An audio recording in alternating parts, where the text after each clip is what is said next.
ஈழத்தின் மூத்த பத்திரிகையாளர், பாரதி என்று பத்திரிகை உலகம் அறிந்திருக்கின்ற ராஜநாயகம் பாரதி அவர்கள் 2025 பிப்ரவரி 9 யாழ்ப்பாணத்தில் திருநெல்வேலியில் உள்ள அவரது இல்லத்தில் காலமானார். அவருடைய மறைவுச் செய்தி வெளிவந்த நேரம் முதல் பத்திரிகை உலகம் கலங்கி நிற்கின்றது. ஒரு நேர்மையான, ஒரு சிறந்த பத்திரிகையாளரை ஈழத்து பத்திரிகை துறை இழந்திருக்கின்றது. திரு எஸ் திருச்செல்வம் என்கின்ற ஆசானிடம் பத்திரிகை பணி பயின்று அவரோடு இணைந்து ஈழமுரசு, முரசொலி ஆகிய பத்திரிகைகளில் பாரதி தன்னுடைய பணியை ஆரம்பித்திருக்கின்றார். இப்பொழுது நாம் இழந்து நிற்கின்ற பாரதி பற்றிய நினைவுகளை மீட்டுவதற்காக இந்த ஊடகத்துறையில், குறிப்பாக பத்திரிகை துறையிலும் தன்னுடைய ஈடுபாட்டை கொண்டிருப்பவரான ஷண் தவராஜா அவர்களை நாங்கள் வரவேற்கின்றோம். வணக்கம் ஷண் தவராஜா அவர்களே. வணக்கம் எஸ்.கே. ராஜன் அவர்களே. வணக்கம் உறவுகளே. வாய்ப்புக்கு முதலிலே நன்றி தெரிவித்துக் கொள்கிறேன். நண்பர் பாரதி அவர்களுடைய இழப்பு அவருடைய குடும்பத்தாருக்கு மாத்திரமல்ல, நீங்கள் குறிப்பிட்டதைப் போல ஈழத்து ஊடகத்துறைக்கே ஒரு பெரிய இழப்பாக அமைந்திருக்கின்றது. 9 பிப்ரவரி மாதம் அவருடைய மரணச் செய்தி முகநூல் வழியாக முதலாவதாக நான் பார்த்த உடனே மிகவும் அதிர்ச்சி அடைந்தேன். இது உண்மைதானா என உறுதிப்படுத்துவதற்காக இலங்கையில் உள்ள பல ஊடக நண்பர்களுக்கும் அழைப்படுத்தி அதனை உறுதிப்படுத்த கொண்ட பிறகு என்னுடைய முகநூலில் நான் ஒரு பதிவை இட்டிருந்தேன். பாரதியோடு பழகியது, அவரது நினைவுகள், அவரது குணநலன்கள் பற்றி பேசுவதற்கு நிறைய விடயங்கள் இருந்தது. ஆனாலும் கூட இந்த செய்தியை அறிந்த கணத்திலே என்னால் அவை பற்றி எழுத முடிந்திருக்கவில்லை. ஒரு சிறிய பதிவோடு, இந்த செய்தியை தெரிவிக்கின்ற ஒரு தகவலோடு மாத்திரம் அதனை நிறுத்திக் கொண்டேன். உண்மையிலேயே நல்ல மனிதர் என்று சொல்வதற்கான அடையாளங்களை கொண்ட ஒருவர் பாரதி அவர்கள். நல்ல ஊடகவியலாளர் என்பதற்கு அப்பால் அவர் பழகுவதற்கு மிகவும் அன்பானவர், அதிர்ந்து பேச தெரியாத ஒருவர், ஒரு சிறந்த வழிகாட்டியாக அவர் ஊடகத்துறையிலே, வழிகாட்டிக்கு மேலாக ஒரு நண்பனாகவும் கூட அவர் இருந்தார். அவர் 80களிலேயே ஊடகத்துறைக்குள்ளே பிரவேசித்து விட்டார். நான் ஊடகத்துறைக்குள் பிரவேசிக்கும் பொழுது 95ஆம் ஆண்டு. 96ஆம் ஆண்டு தினக்குரல் பத்திரிகை ஆரம்பிக்கப்பட்ட பொழுதிலே மட்டக்களப்பு மாவட்ட செய்தியாளராக நான் தினக்குரல் பத்திரிகையிலே இணைந்தேன். அதற்கு முன்னால் வீரகேசரி பத்திரிகையினுடைய சக பத்திரிகையாக ஆரம்பிக்கப்பட்ட வீக்கெண்ட் எக்ஸ்பிரஸ் என்கின்ற ஒரு ஆங்கில பத்திரிகையிலே, அது ஒரு வார பத்திரிகை, அதிலே ஒரு செய்தியாளராக நான் இந்த செய்தித்துறைக்குள்ளே வந்தேன். 96ஆம் ஆண்டு தினக்குரல் பத்திரிகை ஆரம்பிக்கப்பட்ட அந்த காலகட்டத்திலே ஞாயிறு தினக்குரல் ஆசிரியராக பாரதி எனக்கு அறிமுகமாகினார். கொழும்பிலே அவரை சந்திக்க வாய்ப்பு கிடைத்தது. அந்த வேளையில்தான் திரு தனபாலசிங்கம், திரு ஹரன், திரு சிவகணேசன் உள்ளிட்ட பல நண்பர்களையும் அங்கே தினக்குரல் பத்திரிகை ஊடாக சந்திக்கின்ற வாய்ப்பு கிடைத்தது. என்னுடைய நண்பன் எஸ். பாண்டியன், தற்பொழுது தினகரன் பத்திரிகையிலே ஆசிரியர் விடத்திலே பணியாற்றி கொண்டிருப்பவர், அவர்தான் என்னை இந்த ஊடகத்துறைக்குள்ளே அழைத்து வந்தவர். அவருக்கு இந்த வேளையில் என்னுடைய நன்றியை தெரிவிக்க வேண்டும். இந்த பாரதி அவர்களுடைய அந்த பயணம், தினக்குரல் பத்திரிகையிலே ஆரம்பிக்கப்பட்ட அந்த அறிமுகத்துக்கு ஊடான அந்த பயணம் அவருடைய மரணம் வரை தொடர்ந்தது. உண்மையிலே அவர் இலங்கை தமிழ் ஊடகவியலாளர் ஒன்றியத்தினுடைய செயலாளராக அவர் பணியாற்றிய அந்த காலகட்டத்திலே எங்களுடைய நட்பு மிக ஆழமாக இருந்தது. பல்வேறு கூட்டங்கள், மாநாடுகள், கலந்துரையாடல்கள், சந்திப்புகள் என்று அந்த பயணம் நீண்டது. சுவிட்சர்லாந்து நாட்டுக்கு நான் 2004ஆம் ஆண்டு புலம்பெயர்ந்த பின்னரும் கூட பாரதி அவர்களுடனான நட்பு நீடித்தது. செய்திகள் தொடர்பாகவும், ஆய்வுகள் தொடர்பாகவும், இந்த தமிழ் ஊடகவியலாளர் ஒன்றியத்தினுடைய செயற்பாடுகள் தொடர்பாகவும் பல்வேறு விடயங்களை நாங்கள் கலந்திருக்கின்றோம், பகிர்ந்திருக்கின்றோம், ஒன்றாக இணைந்து செயற்பட்டிருக்கின்றோம்.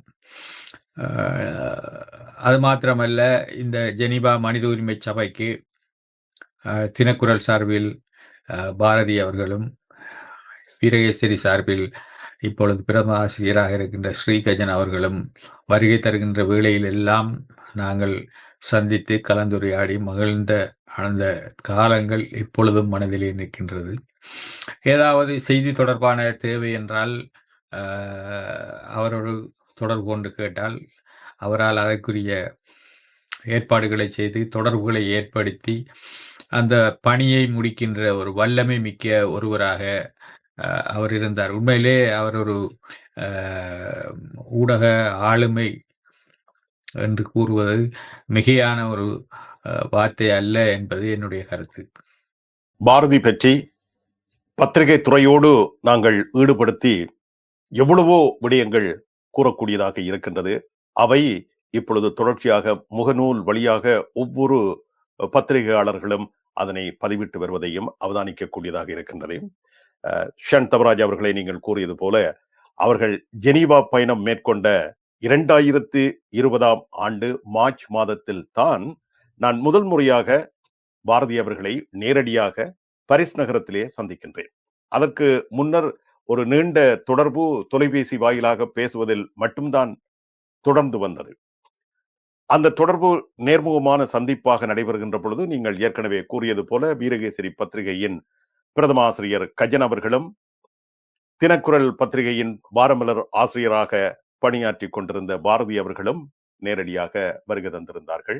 அப்பொழுது இங்கே பாரிஸ் நகரத்திலே நல்லரட்னம் அவர்கள், அவரும் தினக்குரலோடு பணியாற்றிய ஒருவர், அவர் பாரிஸ் நகரத்திலே வாழ்ந்து வந்திருக்கின்றார். இப்பொழுதும் அவர் வர்த்தக துறையில் தன்னுடைய பணியை ஆற்றிக் கொண்டிருக்கின்றார். இந்த துயர செய்தியை கேட்டதும் உடனடியாக தொலைபேசி அழைப்பை எடுத்து அவர் தன்னுடைய துயரத்தை தெரிவித்துக் கொண்டதோடு முகநூலிலும் தன்னுடைய அனுதாபத்தை பதிவு செய்திருக்கின்றார். ஆகவே நல்லரட்னம் அவர்கள் அவரோடு சேர்ந்து சந்தித்து பேசிய அந்த நேரத்தில் லண்டன் மாநகரத்தில் இருந்து எங்களுடைய ஐபிசி தமிழனுடைய முன்னாள் பணிப்பாளர் ரஞ்சித் அவர்கள் தொலைபேசியில் தொடர்பு கொண்டார். நீங்கள் அவர்களை ஒரு உணவகத்திற்கு அழைத்து சென்று ஒரு நல்ல விருந்து கொடுங்கள், அதற்குரிய செலவுகளை எல்லாம் நான் வழங்கிக் கொள்கின்றேன். தன் சார்பிலே தன்னால் அந்த இடத்திற்கு வர முடியாமல் இருக்கின்றது உடனடியாக. ஆகவே இவர்கள் நாளையோ நாளை மறுதினமோ புறப்பட்டு விடுவார்கள். இந்த நேரத்தில் என் சார்பில் அந்த விருந்தை நீங்கள் அவர்களுக்கு ஒழுங்கு செய்யுங்கள், முடியுமா என்று கேட்டார். நான் சொன்னேன், இதெல்லாம் முடியாத விடயமல்ல, அழைத்து சென்று அதனை செய்கின்றேன் என்று கூறி அவர்களோடு ஒரு உணவகத்தில் இருந்து உணவருந்தி பேசிக் கொண்டிருக்கின்ற வேளையில் தான் இப்பொழுது நீங்களும் வீரகேசரி பத்திரிகையில் வாரந்தோறும் எழுதி கொண்டிருக்கின்றீர்கள். அந்த பணியை அடியேனும் செய்து கொண்டிருக்கின்றேன்.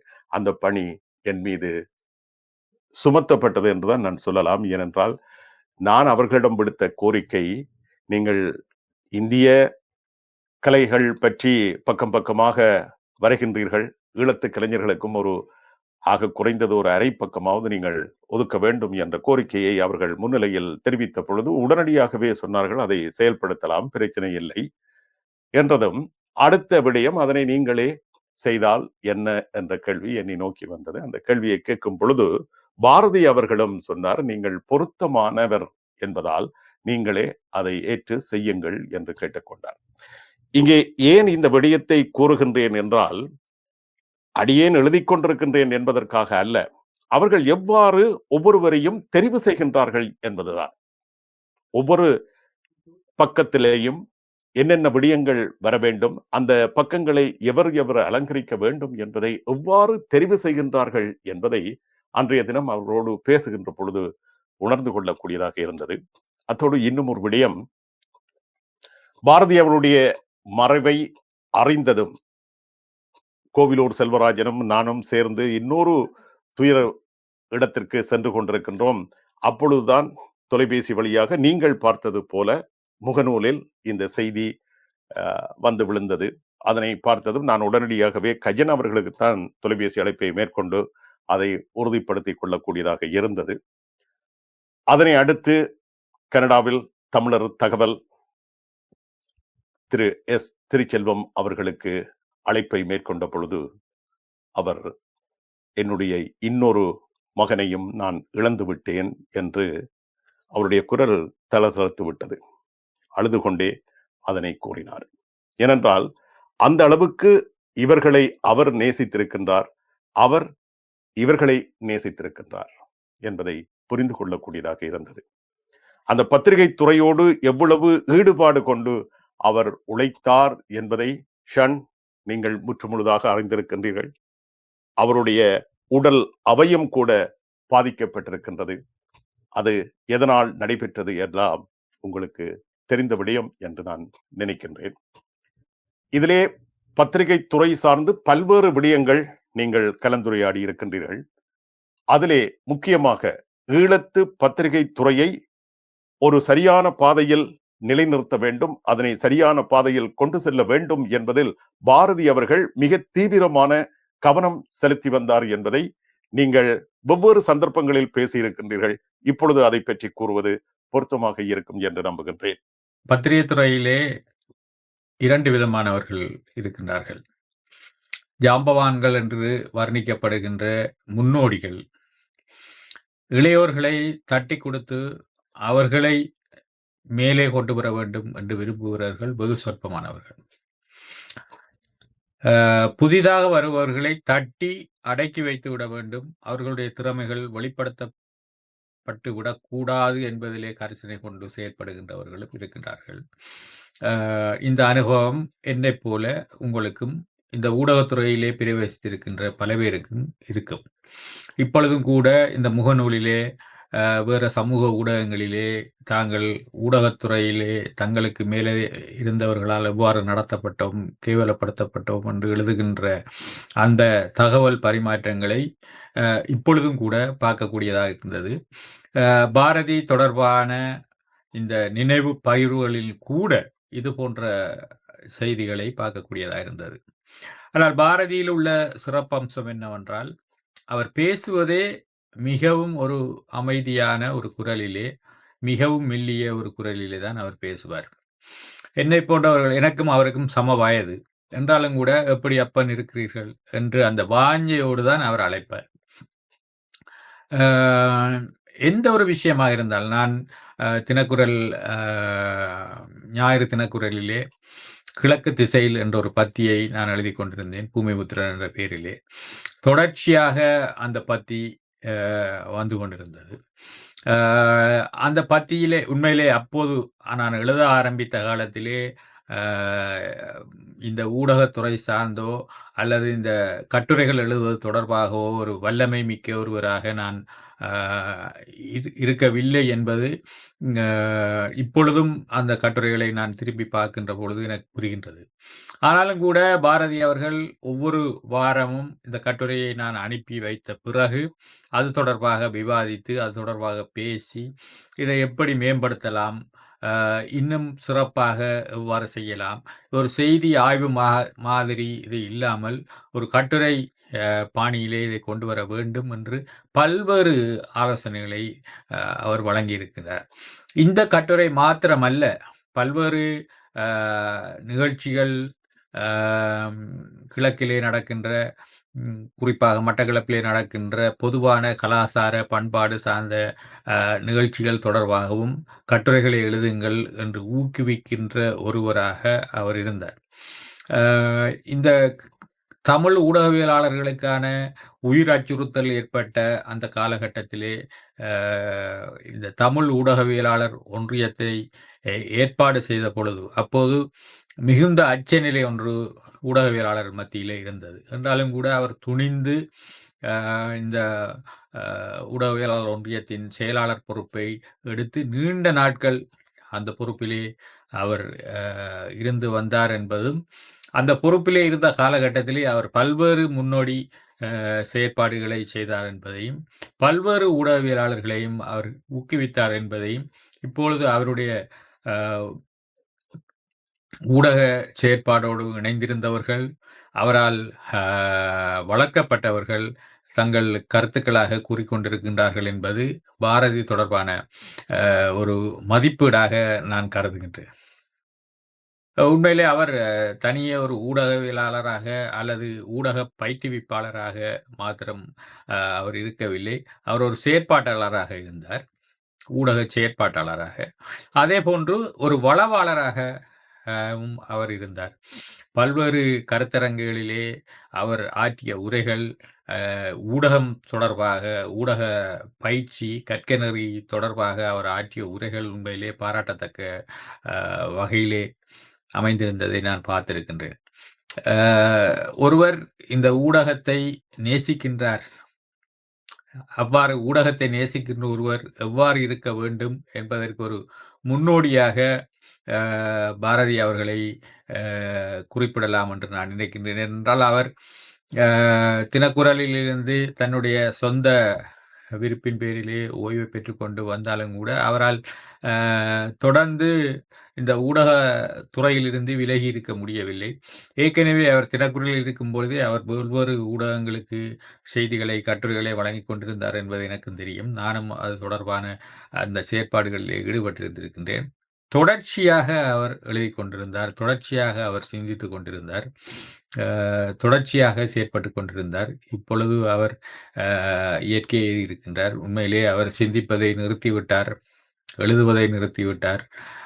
மற்றவர்களுக்கு ஊக்கம் தருவதை நிறுத்திவிட்டார் என்று சொல்வதுதான் சரியான ஒரு அஞ்சலியாக இருக்கும் என்று நான் நினைக்கின்றேன். உண்மை ஷான் அவர்களே, நீங்கள் தெரிவித்தது போல அவர் இந்த இளம் பத்திரிகையாளர்களை எவ்வாறு வரவேற்றார், அந்த பத்திரிகையாளர்களை எவ்வாறு அவர் வழிநடத்தினார், அவர்களை மேன்மை நிலைக்கு எவ்வாறு கொண்டு வந்தார் என்பதையெல்லாம் நீங்களும் தெரிவித்திருக்கின்றீர்கள். இந்த பதிவுகள் இப்பொழுது முகநூலிலும் தொடர்ச்சியாக வெளிவந்து கொண்டிருக்கின்றன. வளவாளராக அவர் பல்வேறு இடங்களுக்கு சென்று அந்த பணியை ஆற்றி இருப்பதையும் நீங்கள் மிக தெளிவாக பதிவு செய்திருக்கின்றீர்கள். இந்த மூத்த பத்திரிகையாளர்களை மதிப்பதில் பாரதி அவர்கள் தனி இடம் வகித்தார் என்பதை நான் அவரோடு உரையாடுகின்ற ஒவ்வொரு சந்தர்ப்பங்களிலும் உணர்ந்து கொள்ளக்கூடியதாக இருந்தது. அவர் திரு எஸ் திருச்செல்வம் அவர்களை கூறுகின்ற பொழுது என்னுடைய ஆசான் என்று மட்டும்தான் சொல்வார். அவருடைய பெயரை கூட அவர் உச்சரிக்க மாட்டார். அவருடைய பாசறையில் தான் நாங்கள் வளர்ந்தோம், அவர் தந்த பயிற்சி தான் இன்று என்னுடைய பயணத்திற்கு காரணமாக அமைந்திருக்கின்றது என்பதையெல்லாம் மிக பக்குவமாக அவர் எடுத்து கூறுவார். அதே போல தன்னுடைய மாணாக்கன் ஒருவர் இந்த நிலைக்கு வந்திருக்கின்றார், அவர் இன்னும் வளர்ச்சி பெறுவார் என்ற பெருமிதத்தை திரு எஸ் திருச்செல்வம் அவர்கள் அடிக்கடி என்னோடு பேசுகின்ற பொழுது, அவரை நேரடியாக சந்தித்து பேசுகின்ற பொழுதும் இந்த பத்திரிகையாளர்கள் பற்றிய விடயங்கள் வருகின்ற வேளையில் பாரதி அவர்களை பற்றி அவர் குறிப்பிட தவறியதே இல்லை. அந்த அளவுக்கு பாரதி அவர்கள் ஈழத்து பத்திரிகை துறையிலே தன்னுடைய பெயரை மிக சிறப்பாக பதிவு செய்திருக்கின்றார். அவருடைய இறுதி கிரியைகள் வரும் 13ஆம் தேதி வியாழக்கிழமை அன்று பகல் நடைபெறும் என அவரது குடும்பத்தினர் அறிவித்திருக்கின்றார்கள்.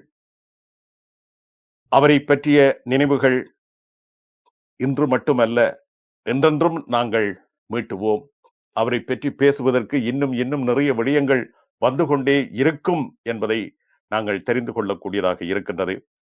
இந்த பத்திரிகையாளர் ஒன்றியம் என்பது உருவாவதற்கு, அதிலே அவர் தன்னுடைய பணியை ஆற்றுவதற்கெல்லாம் எவ்வளவு துணிச்சலோடு முன்வந்தார் என்பதை நீங்கள் தெரிவிக்கின்ற பொழுது அது ஒரு முக்கியமான காலகட்டம். அந்த காலகட்டத்திலே பத்திரிகையாளர்கள் எவ்வாறு குறிவைக்கப்பட்டார்கள், ஊடகவியலாளர்கள் அவர்களுடைய உயிருக்கு அச்சுறுத்தல்கள் இருந்த வேளையில் இப்படியான பணிகளுக்கெல்லாம் அவர்கள் முன்வந்தார்கள் என்பது தமிழினம் என்றென்றும் அந்த பத்திரிகையாளர்களை மறந்துவிட முடியாது.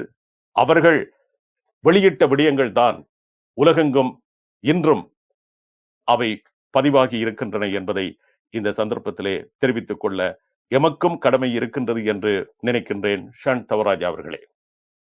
நிச்சயமாக இந்த இலங்கை தமிழ் ஊடகவியலாளர் ஒன்றியம் ஆற்றிய பணி என்பது அது ஒரு காலச்சூழல் காரணமாகத்தான் அந்த ஒன்றியம் உருவாக வேண்டிய ஒரு சூழல் உருவாகியது. உங்களுக்கு தெரியும், வவுனியா பிபிசி நிருபராக இருந்த சிரேஷ்ட ஊடகவியலாளர் மாணிக்கவாசம் அவர்களும், நாங்கள் இப்பொழுது பேசிக் கொண்டிருக்கிற ஸ்ரீகஜன் அவர்களும் கைது செய்யப்பட்டு தடுத்து வைக்கப்பட்டிருந்த ஒரு சூழலில்தான் இந்த தமிழ் ஊடகவியலாளர் ஒன்றியம் என்பது தோற்றம் பெற வேண்டிய ஒரு நிலை உருவாகியது. உண்மையிலேயே அது ஒரு இறுக்கமான ஒரு காலகட்டம். யாருக்கு என்ன நடக்கும் என்று தெரியாத ஒரு சூழல்.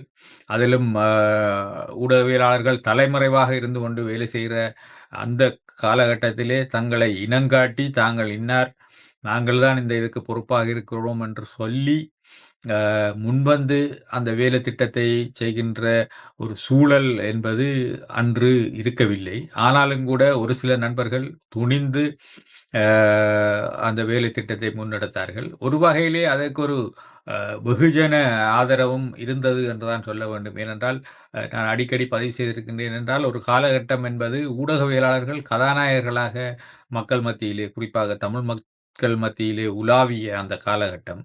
அந்த பெருமிதம் ஊடகவியலாளர்களுக்கும் இருந்தது. நாங்கள் உயிரை கொடுத்தாவது ஊடகப் பணியை செய்தால் அது ஒரு காலத்தின் கட்டாயம், அது எங்களுடைய கடமை என்பது போன்ற ஒரு உணர்வு அன்று இருந்தது.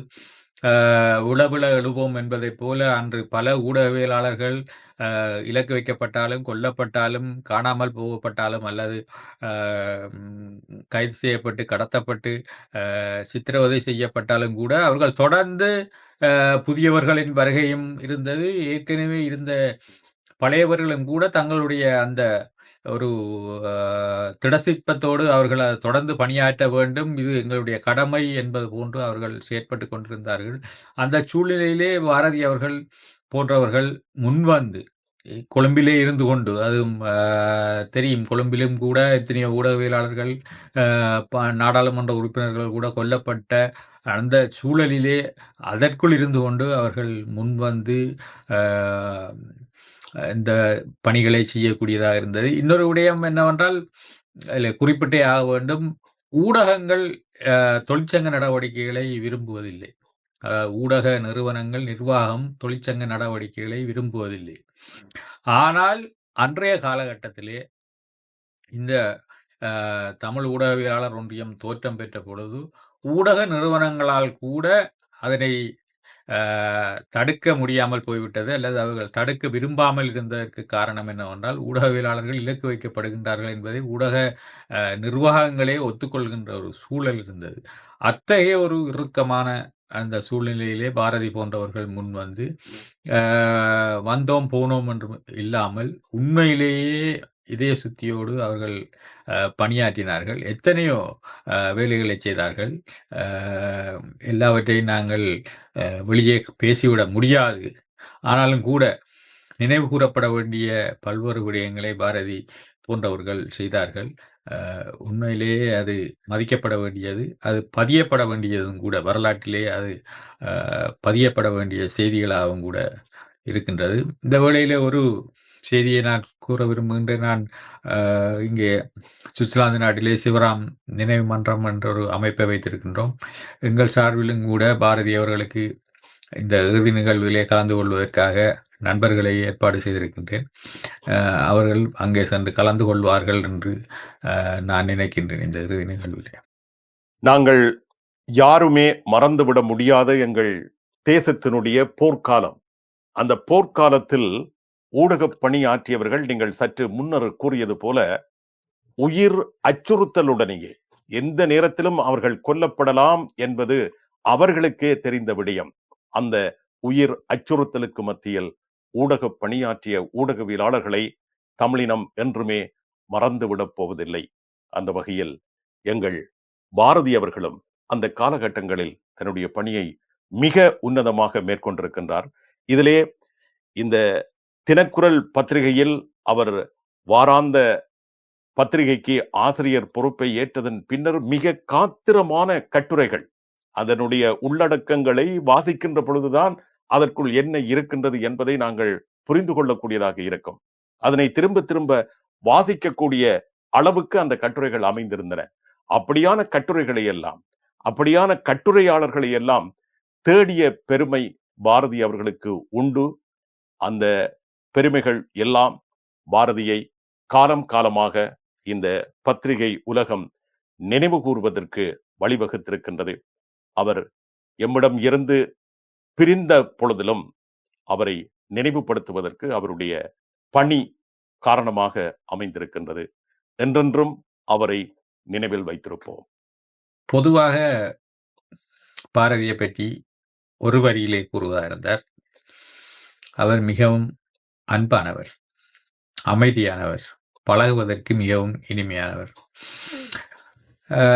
ஊடகத்துறையிலே இப்படியான நண்பர்களை அல்லது மேலதிகாரியாக வழிகாட்டிகளாக இருப்பவர்களை பெற்றுக்கொள்வது என்பது மிகவும் கடினமான ஒன்று. ஏனென்றால் நாங்கள் என்ன ஊடகத்துறையில் இருப்பவர்களுக்கு தெரியும் அங்கே நாங்கள் எப்படி கையாளப்படுகின்றோம், எப்படி நடத்தப்படுகின்றோம் என்று. ஒரு கட்டம் ஒருவர் ஒரு லெவலுக்கு வரும் வரைக்கும் அவர் மிகவும் கஷ்டங்களையும், துன்பங்களையும், துயரங்களையும், வெறுப்புகளையும், உதாசீனங்களையும் சந்தித்து தான் அந்த இடத்துக்கு வர வேண்டிய ஒரு சூழ்நிலை இருக்கின்றது. ஆனால் தினக்குரலை பொறுத்தவரையிலே என்னுடைய அனுபவம் என்பது, அது பாரதி மாத்திரமல்ல, அங்கே இருந்த ஆசிரியர் சிவனேச செல்வனாக இருக்கட்டும், அல்லது பிற்காலத்திலே ஆசிரியராக இருந்த தனபாலசிங்கம், அரண், சிவகணேசன் போன்ற நண்பர்களாக இருக்கட்டும், எல்லோருமே எங்களை ஊக்குவித்தார்கள்,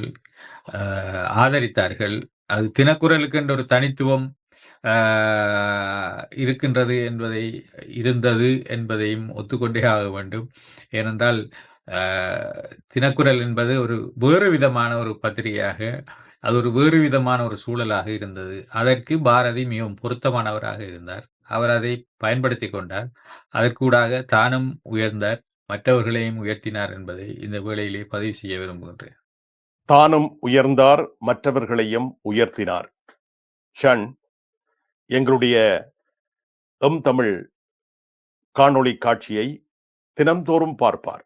அதிலே இப்படியான செவிகள், விசேட விடயங்கள் உள்ளடக்கப்படுகின்ற பொழுது உடனடியாகவே அவர் தன்னுடைய குரலில் பதிவை அனுப்பி வைப்பார்.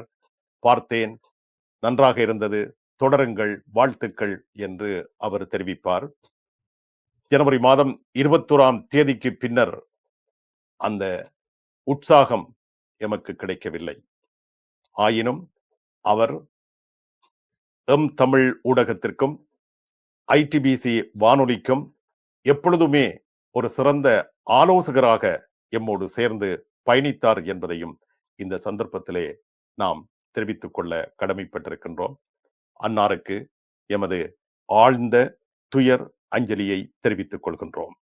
ஷன், சிரமத்துக்கு மத்தியில் என்று கூறுவது பொருத்தமல்ல. உங்களுடைய கடமையை நீங்கள் உணர்ந்து, நீங்கள் அவரோடு சேர்ந்து பல்வேறு விடயங்கள் பேசியிருந்தாலும், பல்வேறு விடயங்களை நீங்கள் செயல்படுத்தி இருந்தாலும், இந்த பத்திரிகை துறையிலே பாரதிக்கு என்று ஒரு தனி இடம் இருக்கின்றது. அதை பற்றி நிச்சயமாக நாங்கள் பேசியாக வேண்டும் என்பதை மனதிருத்தி இவ்வளவு நேரத்தையும் தமிழுக்காக வழங்கியமைக்கு உங்களுக்கு நன்றி. உங்களுக்கு நன்றி. தமிழ் உறவுகளுக்கு நன்றி. ஒரு மனிதனுடைய அஞ்சலி என்பது, மறைவின் பின்னான அஞ்சலி என்பது வெறுமனே கழிவிறக்கம் கொள்வதோ அல்லது கண்ணீர் சிந்துவதோ அல்ல.